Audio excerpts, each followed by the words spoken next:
આખાય સ્ટાફને અને પ્રકાશભાઈને વિનંતી કરું છું કે એમને પ્રોત્સાહિત કરે. હા,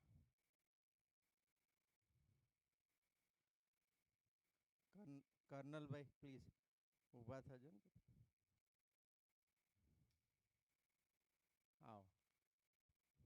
આપણને એકદમ સ્વાદિષ્ટ ભોજન જમાડ્યું છે એ બહેનો પણ છે. Please welcome. અહીંયા આવો. ખૂબ ખૂબ ધન્યવાદ તમારો. આવો અહીંયા અહીંયા અંદર આવતો.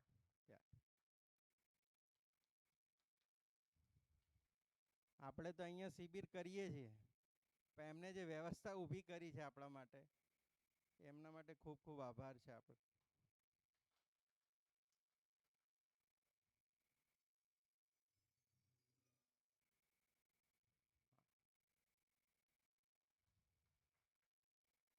પેલા રહી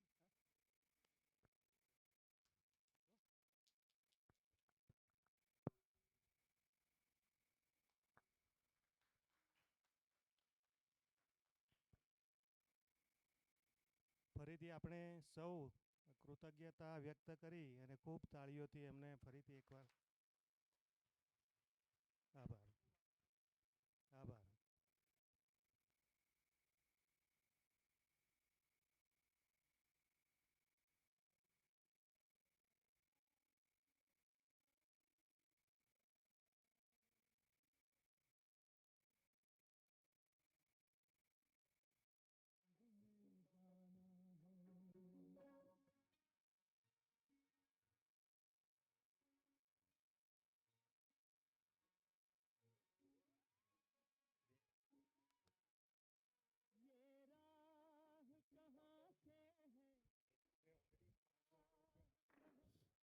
વાહ, વેરી ગુડ.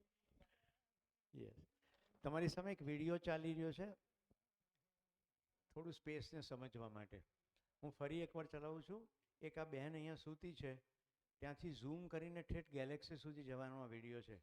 જુઓ શું છે.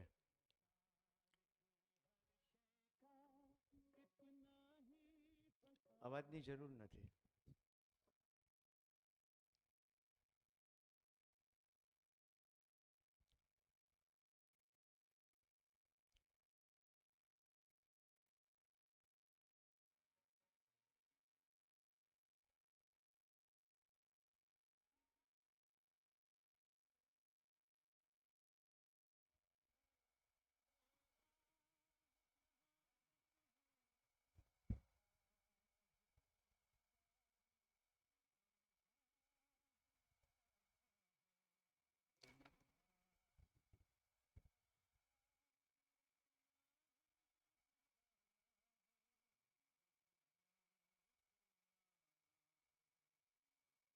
એક પ્રકાશ વર્ષ એટલે પ્રકાશને 1 વર્ષ સુધી ટ્રાવેલ કરે ને જે અંતર કાપે, આ 100 પ્રકાશ વર્ષ દૂરની વાત છે. આપણી વચ્ચે જે બેન આવવાના હતા એમણે 6 આકાશગંગાઓ શોધી છે, જેનું નામ રૂપ, રસ, ગંધ, શ્રવણ વગેરે આપ્યું છે. 6 ઇન્દ્રિયોના નામ. Hubble telescope, James web telescope વગેરે ટેલિસ્કોપની મદદથી આપણને આ બધા ચિત્રો મળે છે. અમારા ઘણા શિક્ષકો જાત જાતના ઇન્સ્ટાગ્રામ પેજ ઉપર હશે. શિક્ષકોએ નાસાના પેજ ઉપર હોવું જોઈએ, તો ખબર પડે આપણું ગેલેક્ટિક સિસ્ટમમાં શું ચાલી રહ્યું છે.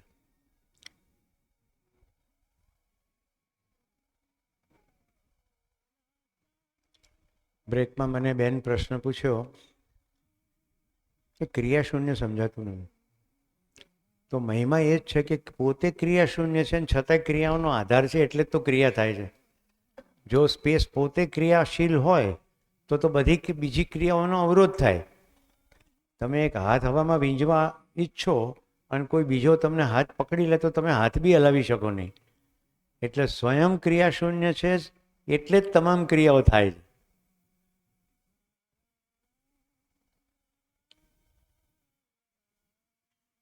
મેં તમને પારગામી કહ્યું હતું, તો આપણે ગેલેક્ટિક્સથી લઈને ઠેઠ ઇન્ટરનલ પણ જર્ની ચાલી રહી છે. જો એવી કોઈ જગ્યા નથી જ્યાં સ્પેસ ના હોય.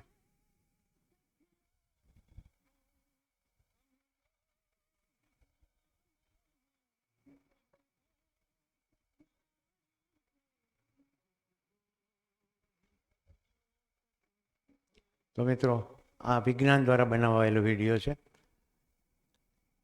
હવે જે મજા છે એ થોડી મજા લઈએ. આનું ગીત વગાડી શકો તમે.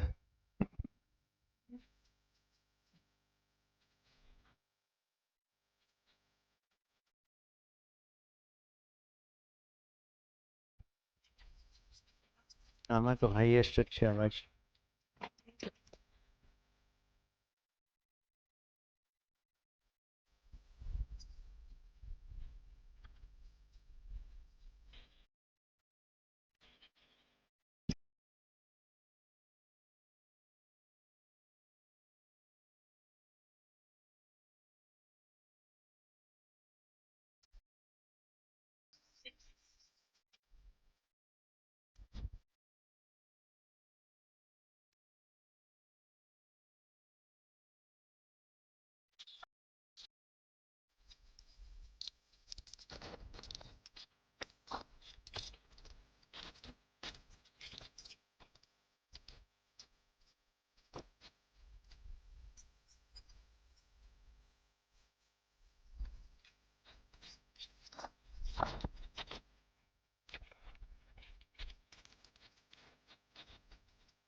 એટલે આવા પ્રકારના ગીતો જ્યારે સાંભળીએ તો સૌંદર્યનો બોધ થાય, પણ સાથે સાથે મનમાં એક વસ્તુ ફિક્સ થાય કે કોકે બનાવ્યું છે.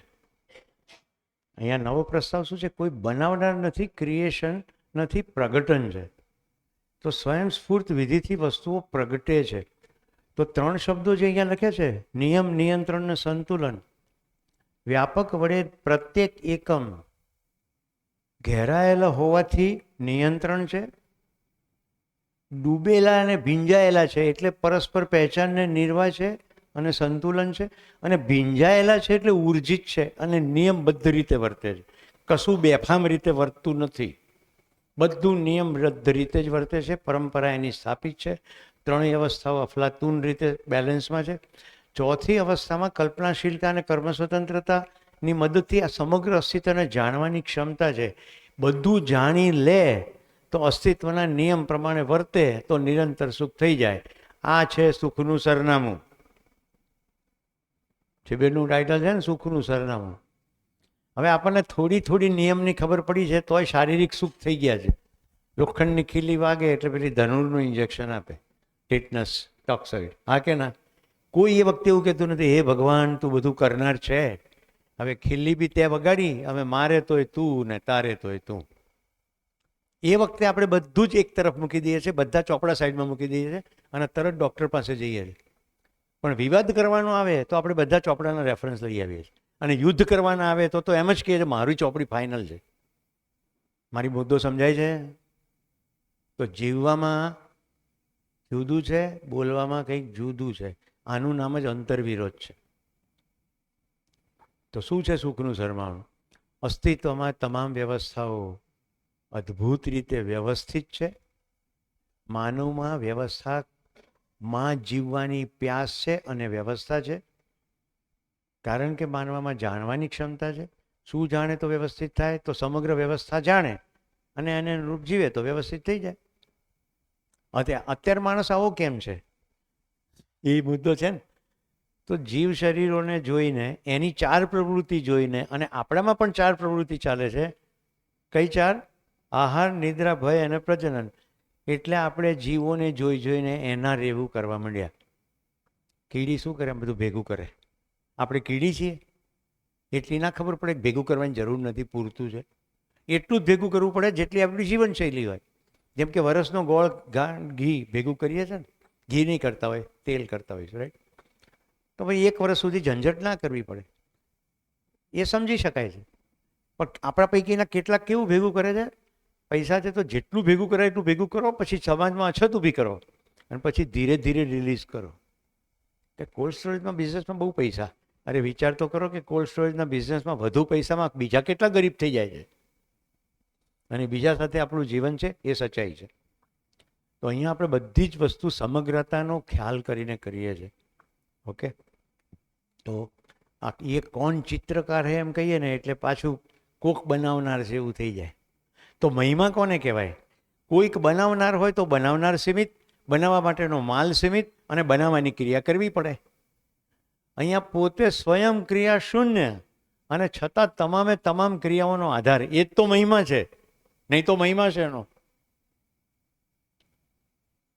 તમામ ક્રિયાઓનો આધાર એટલે મૂળ ઉર્જા, ઉર્જા સ્વરૂપ. વ્યાપકના ખૂબ બધા નામો છે.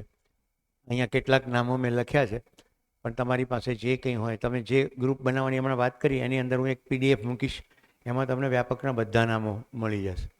હવે જેમ કે નિર્ગુણ, રાઈટ, એક આખો સંપ્રદાય છે નિરંકાર. નિરાકાર, નિર્ગુણ, એનો કોઈ ગુણ નથી, કારણ કે કોઈ ક્રિયા નથી. રૂપ, ગુણ, ધર્મ અને સ્વભાવ, એ ચારેય વસ્તુ અસ્તિત્વની અવસ્થાઓમાં છે. પછી આપણને આ સમજણ પડે ને સુખ મળે એટલે આપણે કહીએ કે મારા સુખનો આધાર છે, રાઈટ. તો પછી આપણી ભાવના, કલ્પનાથી જે કહેવું એ કહીએ. મારે તમને એક ગીત સંભળાવવું છે, ભાઈ વગાડી જજો. મેં તમને પહેલે એક દિવસે કહ્યું હતું તેમ દર્શનના કોઈ શિબિરમાં, કોઈ વાંગમંગમાં કોઈ ગીતો હોતા નથી. હું ગીત ખાલી તમને એટલે સંભળાવું છું કે ક્યાંક ક્યાંક જે ઈશારા થયા છે એની તરફ તમારું ધ્યાન જાય, ખાલી ધ્યાન આકર્ષણ કરવા. વગાડો.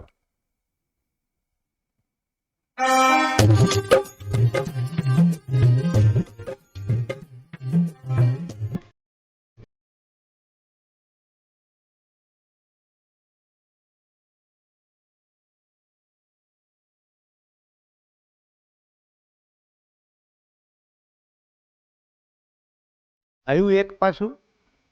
એકમ કરીએ એટલે ગણના 1 2 3 4.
ખ્યાલ આવશે તમે જુદા જુદા ભજનો સાંભળતા જશો તેમ તેમ તમારું વિશેષ ધ્યાન જતું જાય કે કશુંક કહેવાયું છે, કશુંક અધૂરું રહ્યું, એટલે આ પૂરું થવાનો પ્રયત્ન છે. કે શુદ્ધ તર્કબદ્ધપૂર્વક પ્રત્યેક માણસ સ્વયંમાં સુખી થઈને જીવી શકે, બધાની સાથે સુખી થઈને જીવી શકે, અને સંતુલન જે એક સમય હતું જેની બહુ વાહ કરીએ એ સંતુલન પુનઃસ્થાપિત થાય. તો આપણે જોઈ રહ્યા હતા વ્યાપક, શૂન્ય. હવે તમને વ્યાપક રિલેટેડ જે કંઈ પણ પ્રશ્નો છે એ બધા આપણે લઈ લઈએ. દેવી દેવતા વિશે જે કંઈ પ્રશ્નો છે એ કહો. દેવી દેવતા ભગવાન ઈશ્વર. ઈશ્વર ખબર પડી ગઈ? ઈશ્વર જ વ્યાપક, પરમાત્મા, શૂન્ય, નિર્ગુણ, નિરાકાર, અજન્મા, ઉર્જા સ્વરૂપ, જગત આધાર વગેરે વગેરે. બ્રહ્મ, અલ્લાહ.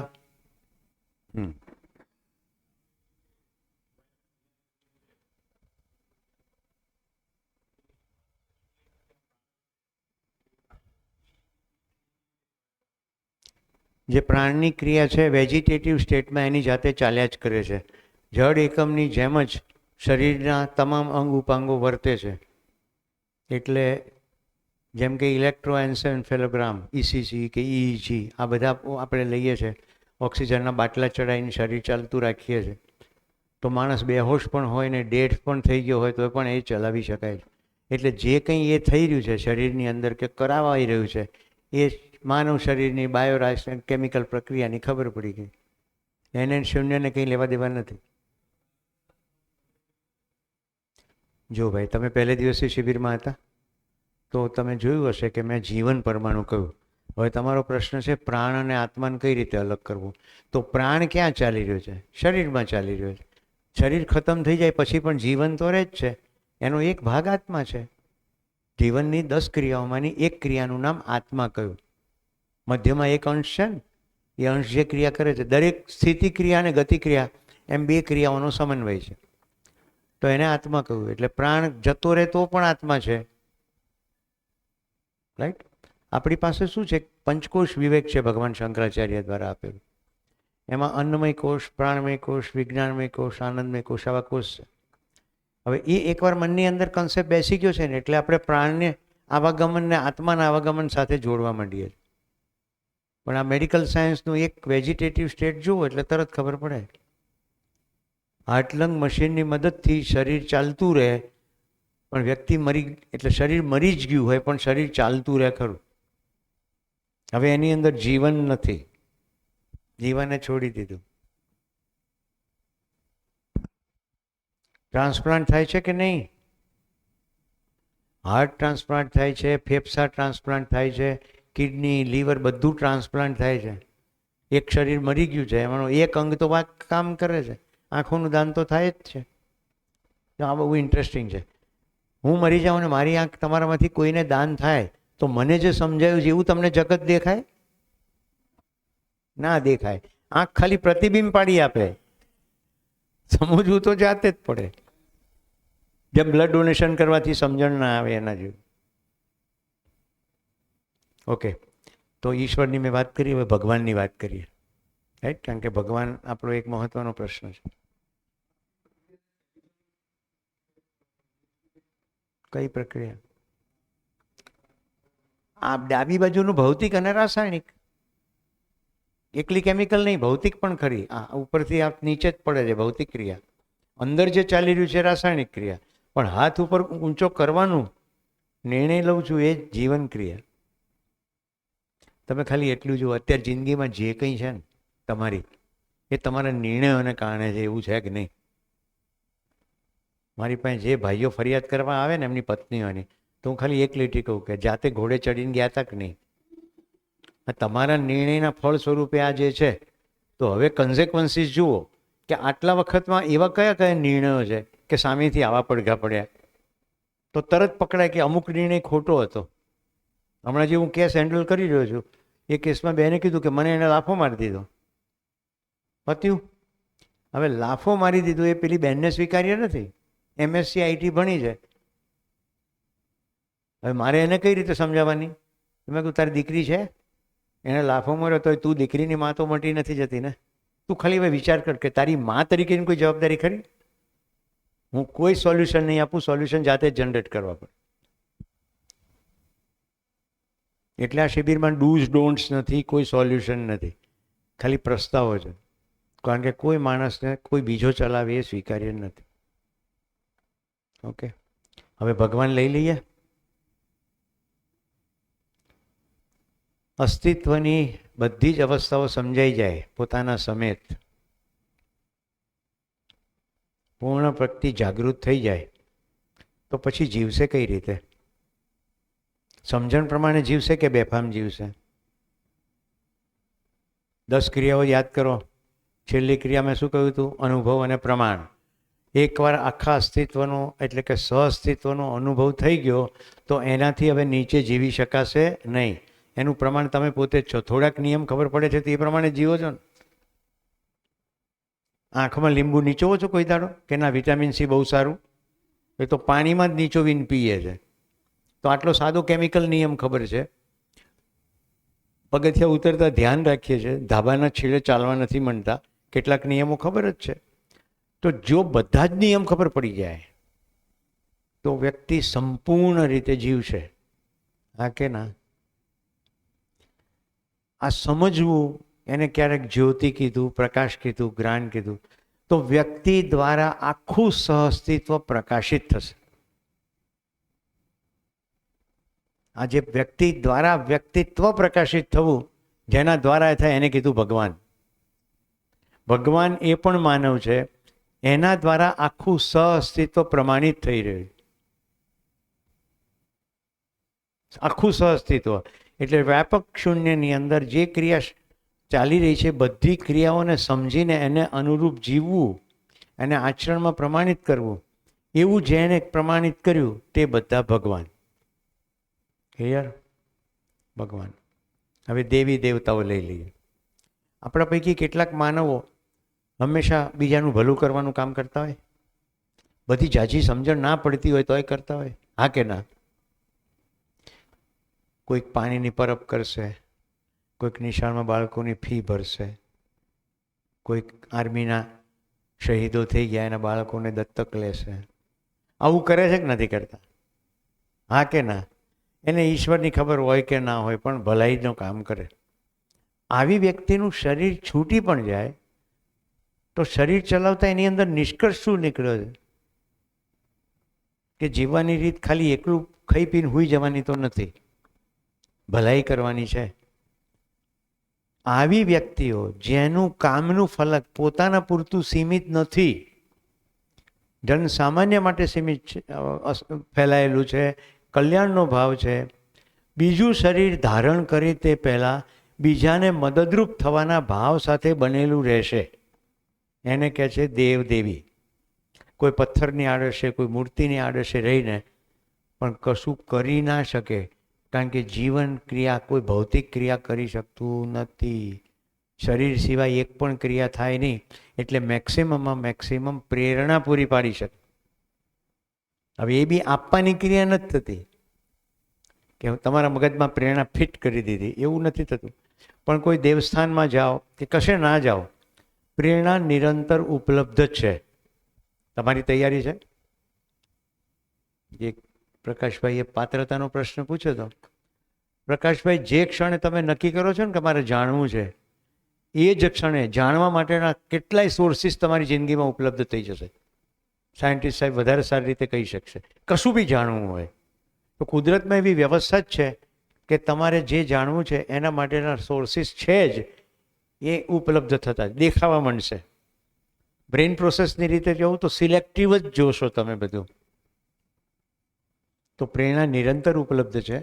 ઋગ્વેદના સમયથી એક શ્લોક છે, આ નો ભદ્રા ક્રતવો યંતુ વિશ્વતઃ, સમગ્ર વિશ્વમાંથી મને શુભ વિચારો પ્રાપ્ત થાઓ, હું લેવા તૈયાર છું, મને પ્રેરણા મળો.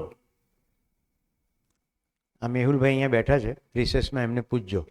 એક દિવસ સવારે 7:30 થી 8:30 જીવન વિદ્યાનો આવો શિબિર પતે પછી અમે જ્ઞાનોદય ગોષ્ઠી કરીએ. જ્ઞાનોદય ગ્રુપનું નામ છે. ગોષ્ઠી એટલે શું? મધ્યસ્થ દર્શનના કોઈ એક પુસ્તકના વાંચન કરીએ. એમાં અમારે જેવું કોઈ એડવાન્સમાં ભણેલો વિદ્યાર્થી હોય એને પ્રબોધક કહે છે, એ એને જે સમજાવ્યું એ સમજાવે, એમાં પ્રશ્નોત્તર થાય. આવું 3 વર્ષથી ચાલી રહ્યું છે. એક દિવસ સવારે ગોષ્ઠીમાં મેં એવું ઉદાહરણ લીધું કે મેહુલભાઈને ઘરે ગોટા બન્યા હોય તો એમના પત્ની ગોટા પીરશે તો મેહુલભાઈ એમ કે ગોટા બહુ સરસ બન્યા છે. મહત્વનું એ છે કે સંબંધનું સૂત્ર પકડાય તો એમના પત્નીના શ્રમનું પણ મૂલ્ય થાય, નહીં તો ખાલી સ્વાદનું થશે. ગોષ્ઠીપતિ મેહુલભાઈ મને કે બાપુ ગોટા જ બન્યા હતા, તમને કેવી રીતે ખબર? બની છે ને ઘટના.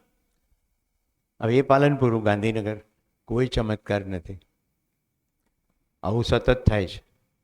શિબિરમાં થાય, બહાર થાય, પરિવારોમાં થાય, તમારા જેવા મિત્રોમાં થાય. શિબિરોમાં એવું કોમન થાય કે પ્રશ્ન કંઈક પૂછવાની તૈયારી પૂછી ના શકતા હોય અને એક્ઝેક્ટ ડિટ્ટો હું એ જ કહું. એવું કેમ થાય? પ્રતિબિંબન અસ્તિત્વમાં વ્યાપક પારગામી પારદર્શી છે, કશું અવરોધ જ નથી, તો વિચારનું પણ પ્રતિબિંબન થાય. વધારે સારી સ્થિતિ બનવાથી પછી કોનો વિચાર છે એનું પણ પ્રતિબિંબન થાય. એટલે નાગરાજી કહે છે કોઈ ચમત્કાર નથી, બધું નિયમ જ છે. અમને તેમની સાથે ખૂબ અનુભવો થયા અને એમણે હંમેશા કીધું કોઈ મહિમા ના કરશો, રાઈટ, અને ચમત્કાર તરીકે ખપાવશો નહીં, આવું તમારી જિંદગીમાં પણ થશે. એટલે એમની સાથે અંગત જેટલા અંતિવાસીઓ છે બધાને ખૂબ અનુભવ થયા. અમારો કોમન અનુભવ એવો હતો કે પ્રશ્ન પૂછવાનું શરૂ કરીએ અને વચ્ચેથી અટકાવી દે અને પોતે પ્રશ્ન પૂરો કરે. યહી પૂછના ચાહતે હો ને. મારી પત્ની સાથેનો અનુભવ છે. સવારે 4 વાગે બાબાજી ઉઠી જાય, અમે અધ્યયનમાં જતા, તો અમે લોકો બધા સવારથી એમની સામે બેસી જઈએ. અમારો ક્લાસ તો 9 વાગ્યાથી શરૂ થાય. બધા પ્રશ્ન પૂછ કરે. અમારે પ્રશ્નો હોય તો પૂછીએ, નહીં તો બીજાના પ્રશ્નોના જવાબો સાંભળીએ. અમે બંને ચાલતા ચાલતા એ જ્યાં રહેતા હતા એ તરફ જતા હતા. મારા પત્નીએ મને પ્રશ્ન પૂછવાનું ચાલુ કર્યું કે જીવન પરમાણુ શરીરને ચલાવે છે તો કશુંક વાગે છે, રાઈટ, પગમાં કંઈ કાંટો વાગ્યો તો એની સૂચના શરીર દ્વારા જીવનને કેવી રીતે પહોંચે છે? હજી એ પ્રશ્ન પૂરો થાય ત્યાં ઘર આવી ગયું એટલે અમે અંદર પ્રવેશી ગયા. હું જવાબ આપું તે પહેલાં બાબાજી મારા પત્નીને પૂછે કે કાંટા ચૂપ જાય તો कैसे જીવન को पता चलता है, यही पूछना है ને. અને ત્યાંથી જવાબ શરૂ થયો. એટલે એટલું બધું કોમન કે દૂરથી પણ વાત થઈ હોય. અમારા ક્લાસમાં આવતા ત્યારે બહુ કોમન હતું. અમે બધા આજુબાજુ બેઠે છીએ, માનવ વ્યવહાર દર્શન ચાલતું હોય તો પ્રશ્નો બધા માનવ વ્યવહારના હોય, તો એટલી બધી મજા પડતી. પહેલાં બધું અહો લાગતું હતું કે ભાઈ ટેલિપથી બધું બહુ સાંભળ્યું હોય ને, પણ એ પોતે જ ખાતરી કરતા કે આને ચમત્કાર કહેશો નહીં. તો મિત્રો કોઈ ચમત્કાર નથી, અસ્તિત્વ નિયમબદ્ધ છે. તો મેં તમને ભગવાનની વ્યાખ્યા કરી, દેવી દેવતાની વ્યાખ્યા કરી. હવે ભૂત પ્રેત ચૂડેલ લઈ લઈએ. આમ તો મારી પાસે સ્લાઇડ તૈયાર છે. 5 કોટીના માનવો છે. કેટલા? 5 કોટીના માનવ. તમે જાતે નક્કી કરી નાખજો તમારી કોટી.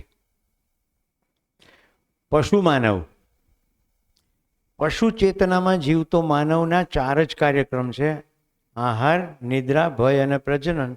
ખાવું, પીવું, પૈસા ભેગા કરવા, સુવિધા ભેગી કરવી, બચ્ચા પેદા કરવા, એમને પણ એ શીખવાડી દેવું અને પછી મરી જવું. અને પછી કેવું? ખાલી હાથ આયા, ખાલી હાથ ગયા. બીજું કશું જાણવાનો પ્રયત્ન ના કરવો. જે બબાલ થાય પછી પાતળી ગલીમાંથી નીકળી જવું. સુખ દુઃખ સાથે જ રહેવાનું છે. સંસારમાં સંઘર્ષ છે જ. આ આખું જગત તો માયા છે, ઈશ્વરની લીલા છે. આપણે તો કઠપુતળી છીએ અને છેલ્લે મરી જવાનું. તો આ છે પશુ ચેતનામાં જીવતો માણસ, પશુમાન. આમાં પશુ 2 પ્રકારના, ક્રૂર અને અક્રૂર. જે ક્રૂર છે એ શું કરે? પરપીડા, બીજાને પીડા આપવાનું કામ કરે. એને રાક્ષસ માનવ કહ્યો. આતતાઈઓ, આતંકવાદીઓ, જે પણ સમાજમાં બીજાને નષ્ટ કરી દેવાની પ્રવૃત્તિ કરે છે, જો એ પણ સુખી થવામાં જ પડે છે, પણ એના મનમાં શું છે? આમ કરીને સુખી થઈશ. આ રાક્ષસ માનવ. પછી જે જાગૃત થઈ જાય, આખું અસ્તિત્વ સમજી જાય, એને કીધો માનવ. એ માનવ 3 લેવલે કામ કરે. સૌથી પહેલાં પરિવારના લેવલે કરે. 5, 10, 15 પરિવાર હોય એમાં પોતાની જાતને પ્રમાણિત કરે. તો પરિવાર માનવ, જેના આખા સમાજનું કલ્યાણ જેના વિશે હૃદયમાં વસી જાય. શરીર હોય ત્યારે ને શરીર છૂટ્યા પછી દેવ માનવ. અને માત્ર માનવ જ નહીં, બધી જ અવસ્થાઓ એમાં સંતુલન રહે, એના અર્થમાં જ બધું કામ કરે, એને કહ્યો દિવ્ય માનવ. હવે આ દેવ માનવ કે દિવ્ય માનવ, શરીર ન હોય તો પણ વિચારની પ્રક્રિયા, પ્રેરણા એ બધું ઉપલબ્ધ છે એના દ્વારા. શરીર ધારણ કરે અને શરીર છોડી દે, પણ કામ શું કરે? કલ્યાણનું જ. એને આપણે કયા? અવતાર. એ બધા જ માનવો એક સમયમાં એમની સાથે બધી જ ઘટનાઓ ઘટી. એમને બીમારીઓ આવી, એમને એમના ઘરના લોકોએ તિરસ્કાર કર્યો, એમની સાથે બધી બબાલો થઈ. આપણે હવે એમને અવતાર કે ભગવાન એવું કહીએ છીએ. આવો મારો પ્રસ્તાવ છે, તમારે જાતે તપાસી લેવાનું. કારણ કે જે પણ મહિમા થાય છે એ પાછળ ઘટેલી ઘટનાનો આજે થાય છે. જે તે વખતે તો એ વ્યક્તિનો કોઈ મહિમા નથી. રાઈટ? જેને આપણે અવતાર કહીએ છીએ એમના પત્નીને કોઈ ઉપાડી જાય છે વગેરે વગેરે. આપણા જેટલા પણ સ્વરૂપો કલ્પેલા છે એ આપણી કલ્પનાનું એક્સટેન્શન છે. જેમ કે આપણે પરણીએ છીએ તો આપણા બનાવેલા ભગવાનના લગ્ન થાય છે. આપણે બચ્ચા થાય છે તો એમને પણ બચ્ચા થાય છે. સમજાય છે ને કે નથી સમજાતું?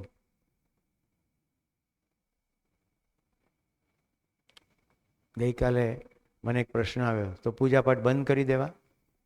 મેં ક્યાં કંઈ કીધું છે એવું? મેં એવું કીધું છે કે માને હુએ કો જાન લો. જાતે તાકાત લગાડો જાણવાની કે જે કંઈ કરો છો એનાથી થાય છે શું. સ્વયંમાં સમાધાન થાય છે, ચાલુ રાખો. થતું હોય તો પરિવારમાં સમૃદ્ધિનો ભાવ આવે છે, સંવાદિતા આવે છે, ફરિયાદો બંધ થાય છે, સમાજમાં એનાથી અભય આવે છે, પ્રકૃતિમાં સંતુલન થાય છે.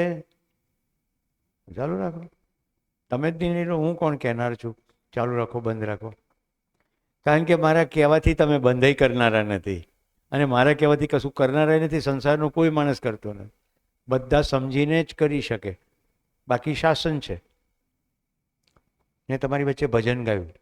હું ખાલી મારી સ્થિતિની વાત કરી શકું. મને ઘણા ભજનો કંઠસ્થ છે. બાલ્યાવસ્થાથી ભજનો જ સાંભળતો આવ્યો. જ્યારે પ્રશ્નો શરૂ થાય એટલે ખબર પડી ભજનથી મનોરંજન થાય છે, મજા પડે. સવારના પરમાં પ્રભાતિયા સાંભળો ને મજા પડે. પ્રશ્ન કશે હલ ના થાય.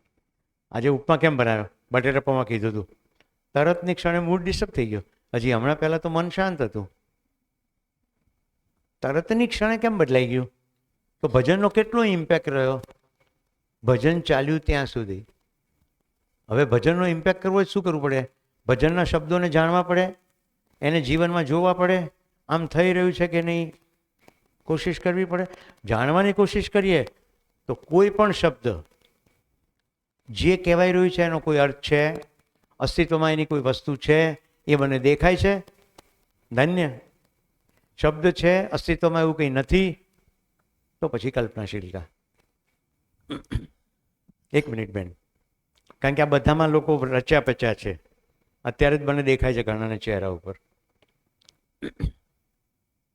જો મજાનો અનુભવ લો. સવાર પડી છે, રાઈટ? ભળ ભાંખડુંથી લઈને પ્રાતઃકાળ અને સૂર્યોદય સમય. એ જાગને જાદવા કૃષ્ણ ગોવાળિયા, તુજ વિના ધેનમાં કોણ જાશે. ભૈરવી પ્રભાતી રાગ છે. આ રાગની અંદર કોઈ પણ શબ્દ મૂકો સવારના પરમાં એ તમને અનુકૂળ લાગશે. પ્રાત થયું ઉઠ જનક નંદિની, ત્રિભુવનનાથ જગાવે રે. પ્રાત થયું મન મોહન પ્યારા, પ્રાત થયું મન મોહન પ્યારા, પ્રીતમ શૂરયા ઓઢીને, પ્રાત થયું મન મોહન પ્યારા. એક જ રાગ ભૈરવી પ્રભાતી. તો ભૈરવી પ્રભાતી રાગની અંદર પ્રભાતનો સમય રાગ સરસ લાગશે. યમન કલ્યાણ નામનો રાગ છે, હિન્દી પિક્ચરના ઘણા બધા ગીતો એની ઉપર છે. મીઠો રાગ છે. તો યમન કલ્યાણના ગીતો તમને સહજ રીતે ગમવાના. ખબર આવી પડી જાય કે મનોરંજન થઈ રહ્યું છે તો પ્રગતિ છે. એમાંના શબ્દો પકડાઈ જાય. જેમ કાલે મેં પરમ દિવસે ગાયું હતું, વીજળીના ચમકારે મોતીડા પરોવો. પાનભાઈ શબ્દો પર ધ્યાન ગયું. ઓ, વીજળીના ચમકારે મોતી પરોવાની વાત છે. ખૂબ ઓછો સમય છે, એની અંદર મોતી પરોવી દેવાનો છે. ખૂબ ઓછો સમય કયો કીધો હશે આમણે? રાઈટ? પૂછીએ કયો ઓછો સમય કહે છે. આગળની પંક્તિઓ સાંભળીએ, હજી સટીક ધ્યાન જાય. ભક્તિ રે કરવી જેને રાખ થઈને રહેવું પાનબાઈ, મેલવું અંતરનું અભિમાન રે. અરે હું ભક્તિ તો કરું છું, પણ હું તો મોટી તોપ છું, એ અભિમાન તો મારું જતું નથી, તો હું કાંઈ ભક્તિ કરતો નથી, હું સવારના પોરમાં ટાઈમ પાસ કરું છું. આવી ખબર પડે તો ભજન કામના, નહીં તો મનોરંજન. ઇતિ સિદ્ધમ. પૂરું. હવે પ્રશ્ન. માનવની પાંચ આપણે વાત કરી, પાંચ માનવ પાંચ પ્રકારના આપણે માનવની વાત કરી. માનવનું જે કર્મ છે એ કરતાં કરતાં એની શરીર યાત્રા પૂર્ણ થાય છે, એનું દેવ માનવ અને દિવ્ય માનવ એની ગતિ થાય. હવે એની શરીર યાત્રા પૂર્ણ થઈ ગઈ તો એ જીવનમાં એટલે કે શરીરમાં નથી, એટલે આ અવકાશમાં છે. હવે એ દિવ્ય આત્મા અથવા તો દેવ આત્માને કોઈ શરીરમાં જવું છે, કારણ કે એને આગળની ગતિ કરવી છે. દેવ માનવ બનવું છે, દિવ્ય માનવ બનવું છે. કરવી છે એવું નહીં કહેવાય. હા, જો જરૂર હોય તો હા. જાગૃતિની સ્થિતિએ પહોંચેલ માણસ પોતાની ઉપયોગિતા પૂરકતા હોય તો શરીર ધારણ કરે, નહીં તો ના કરે. ના કર. અને હું આ હોલમાં ફરી વાર નહીં આવું જો આમાં પડઘા પડતા બંધ થાય. હું સશરીર પણ આવા નિર્ણય લઈ શકું છું આટલી ભૌતિક વ્યવસ્થામાં, તો શરીર છોડ્યા પછી હું કંઈક ઉપયોગી થઈ શકું તો જ કામ કરું ને. હા કે ના? મારે તો ઉપયોગી થવું જ છે, શિબિર ચલાવવા જ છે. અને દિવ્ય માનવ જે આપણે અવતારી પુરુષ કહ્યા છે કે જે અવકાશમાં છે, એટલે બ્રહ્માંડમાં જ્યાં શૂન્ય અવકાશ છે, પણ એટલે બધું દૂર શું કામ જાવ છો? અહીંયા રૂમમાં પણ હોઈ શકે. હા, મારું એવું જ કહેવું, અવકાશ સુધી દૂર જવાની જરૂર એવું જ કહેવું છે કે અહીંયા છે એ, તો એ આપણને આપણા સારા કર્મમાં બળ આપી શકે, આપે. અથવા એ પણ કોઈના શરીરમાં આવી અને ફરીથી અવતાર ધારણ કરી અને જગતને એવું તત્વ બતાવી શકે. આવું પ્રશ્ન સમજાઈ ગયો. આપણે હજી ભૂત પ્રેતને ચૂડેલમાં જતા હતા એની પહેલા તમે પૂછી લીધું. શરીર છોડ્યા પછી શું, પહેલા એ પકડી લઈએ. તો એ મૃત્યુ પછીની ઘટના સમજવા માટે પહેલા જીવતા શું છે સમજવું પડશે. તો હું એક શબ્દ વાપરું છું, પ્રત્યેક ક્ષણે તમે પછી શું કરવું એનો નિર્ણય એની પહેલાં જેટલું જીવ્યા છો એના નિષ્કર્ષપૂર્વક જ કરો છો. અત્યાર સુધી જેટલું જીવ્યા કેટલોક નિષ્કર્ષ કાઢ્યો કે નહીં? રાઈટ? હા કે ના? રાઈટ? યોગીનભાઈ નિષ્કર્ષ કાઢ્યો કે રિલાયન્સના શેર લઈ લેવા, ગમે ત્યારે એનો ભાવ તો વધે, અત્યારે નીચે છે, પ્રણામ માટે.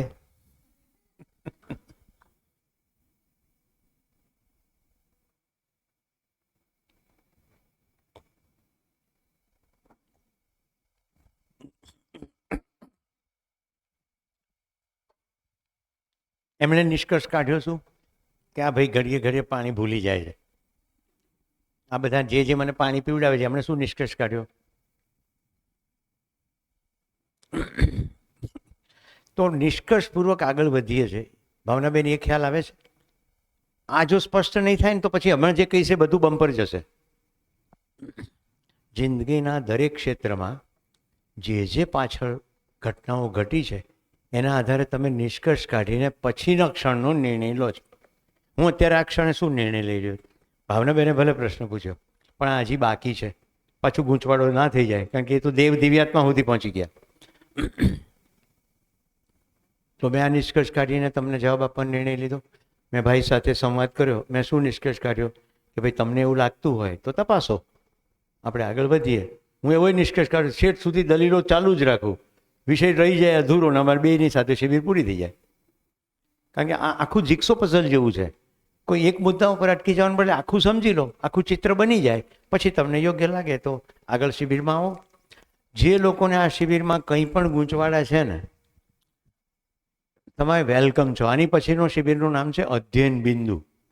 આખા અસ્તિત્વને સમજવામાં આ એક ઓવરવ્યૂ આપ્યો. પછી દરેકમાં ડિટેલિંગ છે. જેમ કે પરમાણુના સ્તરે જે કંઈ થઈ રહ્યું છે, તો હું પણ જીવન પરમાણુ છું.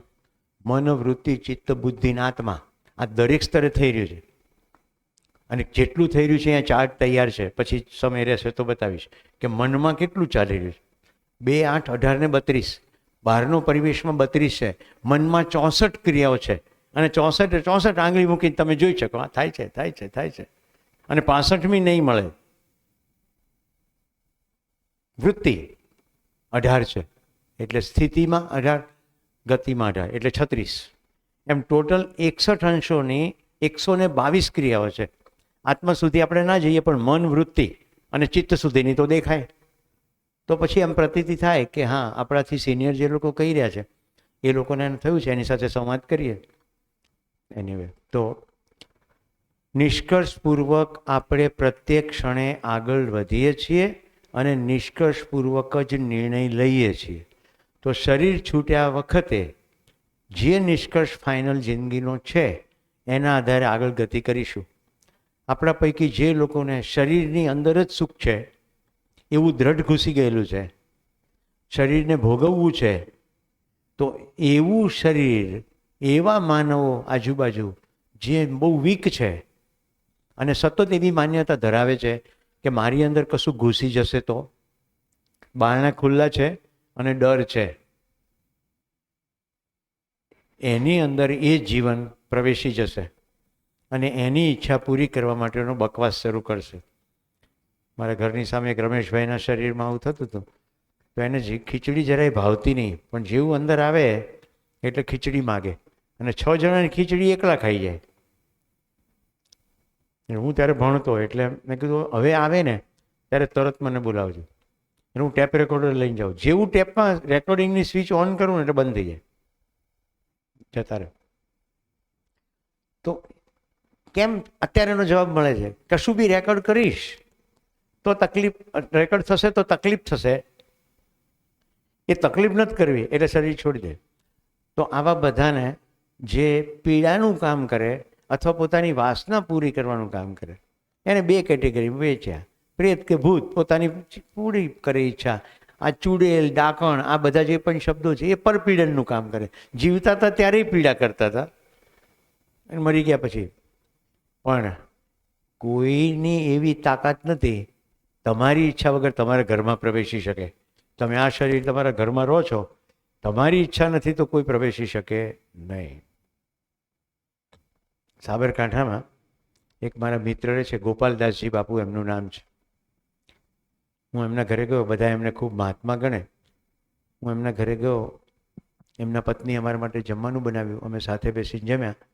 કાળી ચૌદસને દિવસે એમણે સ્મશાનમાં ભંડારો રાખ્યો હતો. સ્મશાનમાં ભંડારો રાખ્યો. ગાંધીનગરમાં સ્મશાનમાં વિજ્ઞાન જાથાવાળા જયંતભાઈ આવ્યા. ગાંધીનગરમાં મારો રેફરન્સ મળ્યો એટલે મને કહે, સુરેશભાઈ આપણે આ એક કાર્યક્રમ કરવો છે અંધશ્રદ્ધા નિવારણ, તમે આવશો? મેં કીધું આવીશું. કરવાનું શું? તો કાળી ચૌદસે પેલા વડા નાખે ને 4 રસ્તા, એ વડા ખાવાના છે. મેં કીધું એ નહીં ખાવું. ધૂળવાળા વડા કોણ ખાય? તો કે એનો કંઈ રસ્તો? મેં કીધું આ છાપા પાથરેવાળા એની ઉપર વડા હોય તે ખાઈશ, કાર્યક્રમમાં સાથે રહીશ, પણ એવું ધૂળવાળું ગંદુ નહીં ખાવું. તો કે એમ રાખો. એટલે જાહેર જગ્યાએ છાપા પાથર્યા ને એમાં લોકો વડા મૂકી ગયા. એ વડા લઈને અમે સ્મશાનમાં ગયા. પેલા વાળમાં આકડાનું દૂધ નાખેલા, શું કહે છે ને, આ ઘોરીઓ, એવા કંઈક બધું લોટના પીંડા અને દાણા લઈને બેઠા હતા. અને એ લોકો રાહ જોતા હતા કે કોઈક આવે, કોઈક મૃત્યુ થાય જ કામ થાય ને એમનું. અને અમારે નિરાત હતી કે પ્રયોગ જ કરવાના છે ને લોકોને ધ્યાન કરવાની છે. ગાંધીનગરના નાગરિકોને આમંત્રણ આપ્યું હતું અંધશ્રદ્ધા નિવારણ કાર્યક્રમ. એક ચિતા બળવાની શરૂ થઈ એટલે બાવાઓ અમને કે અહીંયાથી ભાગી જાઓ નહીં તો ચકલી બનાવી દઈશ. તો મેં કીધું સુંદર, વિશ્વ ચકલી દિવસ 20 માર્ચ બનાવી દે, લે હાલ આ બેઠો. એ જતા રહ્યા, અમે બેસી રહ્યા. તમે માનો છો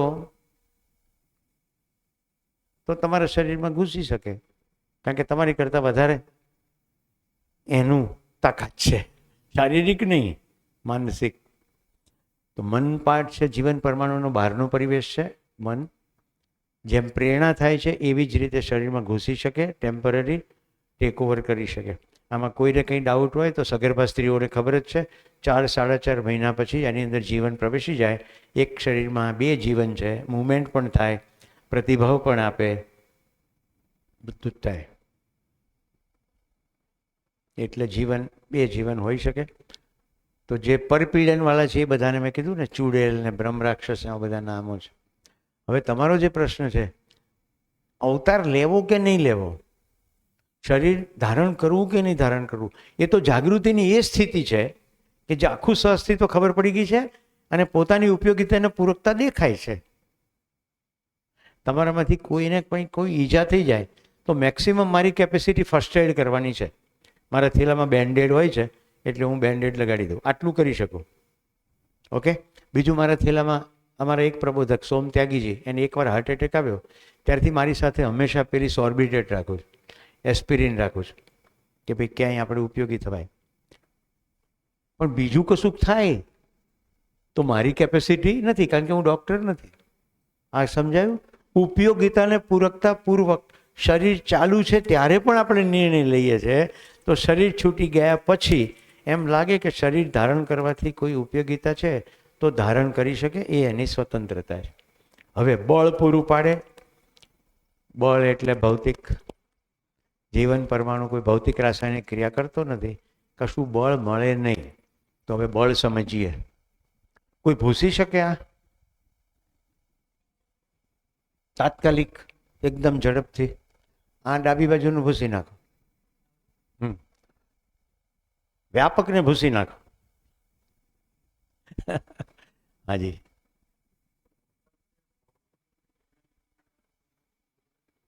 ભાવ શૂન્ય, નિર્ણય શૂન્ય.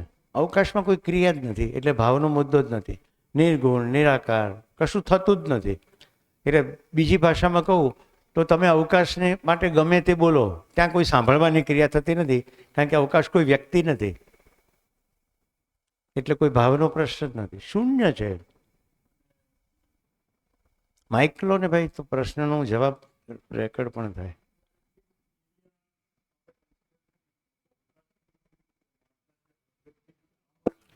પ્રશ્ન પહેલેથી સમગ્રતામાં અસીમ છે, પણ જ્યારે કોઈ એક ફિક્સ એરિયા આપણે આપણી રીતે નિર્ધારિત કરીએ તો ત્યાં અવકાશની માત્રા વધતી ઓછી હોઈ શકે, ના. થઈ શકે. અસીમ કહી દીધું એટલે કોઈ એક એરિયા તમે નિર્ધારિત કરો ત્યાંય અવકાશ છે, અને નિર્ધારિત નથી કર્યો ત્યાંય અવકાશ છે. અવકાશ કોઈ ડબ્બો થોડો છે કે જેની અંદર તમે વધઘટ કરો. નહીં નહીં નહીં, હું સર સમગ્રતામાં બરોબર છે, અસીમ છે, સમજી ગયો. વેક્યુમ નથી ભાઈ. હા, વેક્યુમ નથી. વેક્યુમ ઇટ્સ પાર્ટ ઓફ અવકાશ, એ સમજી ગયો. હા, ક્લિયર. પણ કોઈ એક એરિયા આપણી કારણ કે બ્રેઇનની એક સમજણ શક્તિની લિમિટ છે, હ્યુમન બ્રેઇનની. તો હવે મારે અવકાશને સમજવો છે, જાણવો છે, તો હું કોઈક એવા પ્રયોગો કરીશ ને કે જેથી કરીને જાણી શકું. કીધું એટલે માની લીધું મેં કે અવકાશ છે, પણ હવે મારે જાણવો છે. તો મારી બ્રેઇનની જેટલી બી કેપેસિટી છે એ પ્રમાણે હું કોઈક એક્સપેરિમેન્ટ કરીશ. તો મારે એ જાણવું છે કે કોઈ એક પર્ટિક્યુલર એરિયા સ્ક્વેર આપણે નિર્ધારિત કરી દઈએ કે જેમાં હું મારી મર્યાદાને એકોર્ડિંગ એક્સપેરિમેન્ટ કરી શકું. અને મારે જોવું છે કે અવકાશની સ્થિતિ એટલે કે માત્રા વધઘટ થઈ શકે કે નહીં. તો એવું પોસિબલ છે? ઇમ્પોસિબલ. કારણ કે તમે એરિયા નિશ્ચિત કરશો એ એરિયા અવકાશની અંદર જ કરશો ને. એકવાર અવકાશને અસીમ કહી દીધો પછી એરિયા કઈ જગ્યાએ કરશો કે જ્યાં અવકાશ ના હોય? ભણવું કઈ રીતે? આ તો માની લીધું. એ જ તો કહી રહ્યો છું કે ક્રિયા શૂન્ય હોવા છતાં સતત ક્રિયા તમારી અંદર ચાલી રહી છે, એ તો જુઓ. કલ્પનાશીલતા અસીમ છે કે નહીં? સતત ક્રિયાઓ ચાલી રહી છે કે નહીં? બીજ વાવીને જુઓ, ઉગી જાય છે કે નહીં? તમે કરતા નથી ને બધું થઈ રહ્યું છે, તો ઉર્જા ક્યાંથી આવી? જાણવા માટે આ જ થઈ શકશે, નિરીક્ષણ. બીજું શું થઈ શકશે? તમારી અંદર હજી અસીમતા બેઠી નથી. અસીમતા જ્યાં સુધી કલ્પનામાં સ્થિર નહીં થાય ત્યાં સુધી આ તમે આવું જ વિચાર્યા કરશો. એવું કોઈ સ્થાન નથી કે જ્યાં અવકાશ નથી. એટલે પ્રયોગ કરવો હોય તો ગમે ત્યાં કરો, કોઈ એક નિશ્ચિત જગ્યા કરવાનો કોઈ મુદ્દો જ નથી એમાં આવતો કે જેની અંદરના અવકાશમાં તમે કંઈક કરી શકો. એની વે આપણે શું વાત કરી રહ્યા હતા? બળ.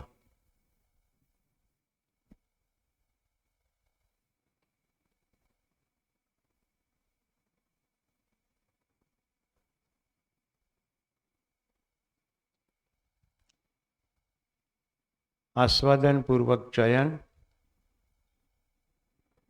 તુલનપૂર્વક વિશ્લેષણ,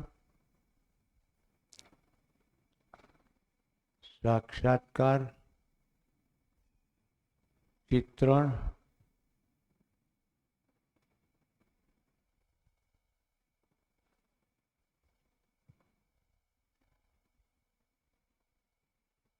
આ 10 ક્રિયાની વાત છે. આ ડાબી બાજુના કોલમમાં બધી ક્રિયાનું નામ છે સ્થિતિ ક્રિયા અને જમણી બાજુના નામ છે ગતિ ક્રિયા. સ્થિતિ ક્રિયા એટલા માટે કહું કે આસ્વાદન પણ સતત સ્થિત છે જ. તમારી અંદર રસગુલ્લા, ગુલાબજાંબુ, અમિતાભ બચ્ચન આ બધાનું સ્થિર છે જ. નિર્ણય લેવાની ક્ષણે તરત તમે એને એક્સેસ કરો, તમારું એકદમ ધ્યાન જાય. ગુલાબજાંબુ ખાશો કે રસગુલ્લા, એવું જ્યારે હું કહું ત્યારે ચિત્રનું ગુલાબજાંબુનું છે જ. એનો સ્વાદ એટલે નિર્ણય થયેલા જ છે અગાઉ, એ પણ ચિત્રિત થયેલા છે. એટલે નિર્ણય લેવાની ક્ષણે બધું ભેગું થઈ જાય. તુલન એકદમ ક્વિકલી થઈ જાય. એક દબાવી શકાય, રાઈટ, એક લોચો થઈ જાય, બીજું મિલ્ક સોલિડ છે, એક બ્રાઉન છે, એક સફેદ છે, એકમાં ચાસણી નીકળે, બીજામાં ના નીકળે. આવું બધી વસ્તુ બધું સુપરફાસ્ટ સ્પીડમાં થઈ જાય છે. એટલે તુલન થઈ જ જાય છે, વિશ્લેષણ થઈ જાય. હવે જુઓ, આને કહ્યું મન, આને કહ્યું વૃત્તિ, આને કહ્યું ચિત્ત, આને કહ્યું બુદ્ધિ, આને કહ્યું આત્મા. હવે જુઓ, આ જેટલી સ્થિતિ ક્રિયા છે ને એના માટે એક શબ્દ છે બળ. મનોબળ, વૃત્તિ બળ, ચિત્ત બળ, બુદ્ધિ બળ, આત્મબળ.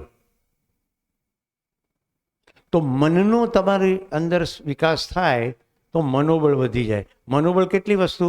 મનમાં આસ્વાદન કેટલાનું? આ તમને શું લાગે છે? હું જે કંઈ બોલું છું ગોખીને બોલતો હોઈશ? અધ્યયનનું નામ છે સ્વયંમાં જોવાનું.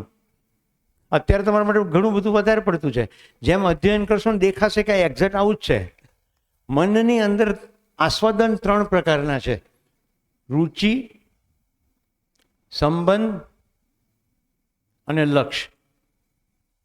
સંબંધ માટે બીજો શબ્દ મૂલ્ય પણ છે. કાં તો રુચિનું આસ્વાદન થાય છે, કાં તો સંબંધનું થાય છે, અને કાં તો લક્ષ્યનું થાય છે. ઓકે, હવે હું ચયન એટલે નિર્ણય કરું છું. શેનો? કાર્ય અને વ્યવહારનું. શું કામ ચયન કરું છું? મને આશા છે. શેની? સુખપૂર્વક જીવવાની. ઓકે, હવે આપણે એક જ પ્રસ્તાવ ઉપર કામ કરીએ એટલે જીવન ક્રિયા તમારી અંદર જોવાની કોશિશ કરો. જે કંઈ કરો છો તે કેવળ અને કેવળ સુખી થવા માટે કરો છો. તો તમારી અંદર સુખની આશા સતત બનેલી છે. અને નિર્ણય 2 જ પ્રકારના થાય છે કે શું કાર્ય કરીશ અને શું વ્યવહાર કરીશ. કાર્ય પ્રકૃતિની 3 અવસ્થા સાથે થશે. કે ફુદીનો બહુ ભાવે છે ચામાં, તો પાંદડું જઈને તોડી આવ્યા, નળમાંથી પાણી કાઢ્યું. પદાર્થ અવસ્થા, પ્રાણ અવસ્થા, ગાયને દોઈ લીધી, દૂધ. 3 અવસ્થા સાથે કામ કર્યું, આને કીધું કાર્ય. અને કર્નલ સાહેબ મારે ઘરે આવ્યા અને મેં આમ કરીને આમ કર્યું, લ્યો શિબિરમાં હતા, પીવો ચા. તો કર્નલ સાહેબ ઊભા થઈને ચાલવા મળશે, આવજો કે ઊભા નહીં રહે. કેમ? કારણ કે એમને ખ્યાલ આવ્યો મને પણ કાર્યમાં જ ગણે છે. માનવ સાથે કાર્ય ના થાય, વ્યવહાર થાય. આ ખ્યાલ આવે છે? તો હું પ્રેમપૂર્વક, આદરપૂર્વક એમને બેસાડીને કહીશ, આપણે ખૂબ સાથે 5 દિવસ આનંદ કર્યો, આપણે સાથે બેસીને ચાય પીએ અને વાતો કરીએ. આ થયો વ્યવહાર. આશા શું છે? સુખની. આટલું ક્લિયર થયું? હવે અહીંયા આવતા રહીએ. રુચિ. આ ક્યાં ટપક્યા? ગમ્યું નથી. તેનું આસ્વાદન થયું? રુચિ. હવે જો હું હોશમાં હોઉં તો મને પોતાની અંદર દેખાય. શું દેખાય? આ આવ્યા એ મને ગમ્યું નથી, પણ હવે શિબિરમાં હતા એટલે ચા તો પીવડાવવી પડે ને.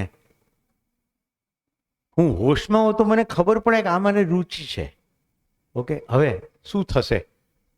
જીવન વિદ્યામાં આગળ જતા જઈશું, ખબર પડશે આ રુચિ નથી, ગમ્યું તો નથી, પણ સંબંધ છે. આ સંબંધ છે. જિજ્ઞાસુ શિક્ષક શિબિરમાં સાથે હતા, સુખી થવા ઈચ્છે છે, આવા પાછળનું એ જ પ્રયોજન છે. અને મારે પણ સંબંધપૂર્વક સુખની જ આશા છે, તો મારું શિફ્ટિંગ રુચિમાંથી પહેલાં અહીંયા સંબંધ તરફ થશે. અને હજી વધારે હું પણ નિરંતર સુખમાં જીવવાનો જ આશા ધરાવું છું ને એ પણ ધરાવે છે. તો લક્ષ્યના અર્થમાં શું વ્યવહાર કરી શકાય? તો ચલો સાહેબ વાત કરો. તમે શિબિરમાં તો અમુક વસ્તુ કહેતા હતા, મને ક્વાર્ટ્સ વિશે જાણવું છે, કે ક્વાર્ક વિશે જાણવું છે, કે ક્વોન્ટમ વિશે જાણવું છે. તમે સાયન્ટિસ્ટ છો. હવે એમની માહિતી મને મળે, સ્વીકાર્ય કે ના સ્વીકાર્ય થાય, પણ લક્ષ્યના અર્થમાં થઈ એટલે સરવાળે મને મારી સુખ પહેલવાની આશા પૂરી થતી જણાશે. નામ અધ્યયન છે, અને હું એનો સાક્ષી છું. હું બિલકુલ પોતાની અંદર જોઈ શકું છું કે કેવી રીતે શિફ્ટિંગ થાય છે. હવે રુચિ ક્યાંથી આવે છે? ચિત્રણ. કેવું ચિત્રણ છે? આમ કરાય ને આમ ના કરાય. કેવું ચિત્રણ છે? એમને મને પૂછ્યા વગર મારા ઘરમાં અવાય નહીં, એવું ચિત્રણ છે. તો ચિત્રણનો એક્સેસ થવા માંડશે કે શું શું ચિત્રણ પડ્યું છે, અને પછી ભજન યાદ આવશે. એ જી તારા આંગણિયા પૂછીને રે કોઈ આવે, આવકારો મીઠો આપજે રે, કાગ એને પાણી પાજે, ભેળો બેસી ખાજે રે. એટલે કાગ બાપુ અંદરથી યાદ આવશે. ઈશારો છે કંઈક, માનવીની પાસે બીજું કોઈ ના આવે, એને ધીમે ધીમે તું બોલવા દેજે, વાતમાં વચ્ચે વચ્ચે હોંકારો દેજે, મતલબ કે જિજ્ઞાસા રાખજે. શક્ય છે કે તારા સુખનો વધારે સારો માર્ગ પ્રશસ્ત કરવા આવ્યા હોય, શું કામ એમ માનીને ચાલવું કે એ આપણી ઉપર કશુંક ડિપેન્ડન્સી માટે આવ્યા છે, કશુંક માગવા આવ્યા છે, એમ શું કામ ના જાણવાની કોશિશ કરીએ કે એમની પાસેથી આપણને શું વધુ જાણવા મળે. આ સમજાય છે બધું? તો હવે મારો વ્યવહાર કેવી રીતે થશે? તો પોતાની અંદર ડોક્યું કરવાથી બધા ચિત્રણો એક્સેસ થશે. કયા ચિત્રણ મને સુખની દિશામાં લઈ જશે એને અનુરૂપ હું ચયન કરીશ. આવું સતત કરીએ. ક્યાં ગયા ભાવનાબેન? આને કહેવાય મનોબલ. કારણ કે મનની અંદર બલ જોઈ શક્યા કે હું રુચિમાંથી નીકળી શકું, સંબંધથી પણ બિયોન્ડ લક્ષ્ય સુધી જઈ શકું. હવે જ્યારે લક્ષ્ય કહે તો સંબંધ એની અંદર આવી ગયો, અને સંબંધ કહે તો રુચિ એની અંદર આવી ગઈ. જેટલું ગુરુ છે ને એમાં લઘુ સમાયેલું છે. ગઈકાલે મેં તમારે ત્યાં પાણીપુરી ખાધી, મગની દાળનો શીરો ખાધો, અને ત્રીજું મારી એટલે ત્રણેય પ્રિય વાનગી ખાંડવી ખાધી. આ બધા લોકોને મોઢામાં પાણી આવશે. નોંધવું હોય તો નોંધી લેજો, આ ત્રણેય મને ભાવે છે. અત્યાર સુધીના બધામાં એવું જ ચાલ્યું છે શિબિરોમાં, આવું ના ખવાય, આ તો દર્શનની વાત કરે છે, એમણે તો સાદું ખીચડી જ કઢી ખવાય. આવું જરાય નથી. અમે નાગરાજજીને જોયા અને એમણે બધાને જમાડતા પણ જોયા. સ્વયં પોતે સ્વાદિષ્ટ ખોરાક ખવડાવવાના આગ્રહી હતા અને ખાતા પણ ખરા, અને ધ્યાન રાખતા. જેવા ઘરે આવીએ ને ચાય પીઓગે કે કોફી, કારણ કે આખો મુદ્દો વ્યવહારનો હતો, માનવની સાથેનો વ્યવહારનો.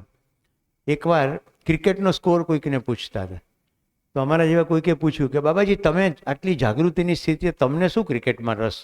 એમનો તરત જવાબ હતો, મને ક્રિકેટમાં નહીં, મને એનામાં રસ છે.